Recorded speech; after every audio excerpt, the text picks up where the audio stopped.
Assalamualaikum warahmatullahi wabarakatuh. Salam sejahtera bagi kita semua. Shalom, Om Swastiastu, Namo Buddhaya, salam kebajikan dan salam Pancasila. Perkenalkan, saya Afifatun Nisa dengan NIM A321248080 dari program studi PPKN kelas B. Pada kesempatan ini, saya akan mempresentasikan hasil analisis kebijakan publik dengan judul Dana Desa Mewujudkan Negara Hukum Material dan Kesejahteraan Masyarakat. Nah, analisis ini dilakukan untuk melihat apakah kebijakan dana desa lebih mencerminkan konsep negara hukum formal atau negara hukum material. Dengan mengacu pada pasal 1 ayat 3 Undang-Undang Dasar 1945 yang menyatakan bahwa Indonesia adalah negara hukum. Nah, kita mulai dari bagian kiri infografis, yaitu fondasi dan filosofis kebijakan dana desa. Kebijakan dana desa merupakan program pemerintah yang memberikan anggaran langsung kepada desa untuk mendukung pembangunan dan pemberdayaan masyarakat. Kebijakan ini didasarkan pada Undang-Undang Nomor 6 Tahun 2014 tentang Desa, yang menunjukkan bahwa kebijakan ini memiliki kepastian hukum yang konstitusional, serta sejalan dengan prinsip negara hukum dalam pasal 1 ayat 3 Undang-Undang Dasar 1945. Nah, dalam konsep negara hukum material, negara tidak hanya menjalankan hukum secara formal, tetapi juga berperan aktif dalam meningkatkan kesejahteraan masyarakat. Melalui kebijakan dana desa, pemerintah berupaya mengurangi kesenjangan pembangunan antara desa dan kota, serta meningkatkan kualitas hidup masyarakat desa.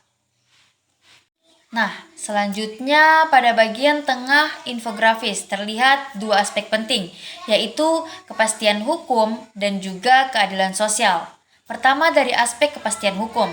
Kebijakan dana desa diatur secara jelas dalam Undang-Undang Desa dan berbagai peraturan pemerintah terkait pengelolaan dana desa.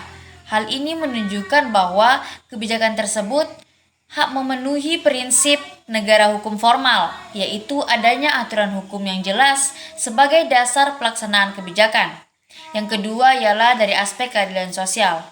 Nah, dana desa memberikan anggaran langsung kepada desa untuk pembangunan infrastruktur, pemberdayaan masyarakat, dan peningkatan kesejahteraan lokal.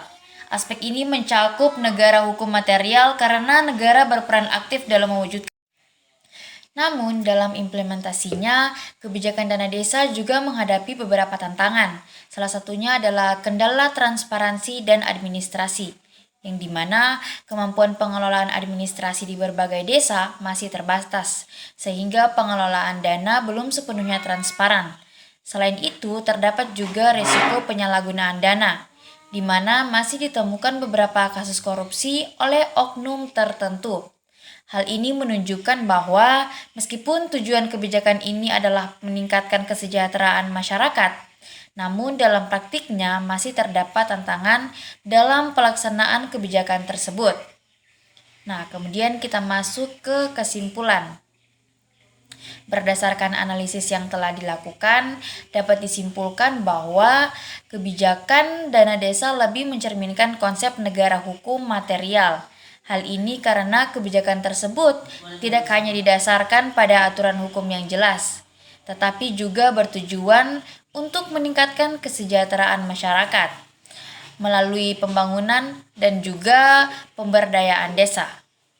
Dengan demikian, kebijakan dana desa merupakan salah satu bentuk implementasi prinsip negara hukum dalam mewujudkan keadilan sosial bagi seluruh rakyat Indonesia. Terima kasih.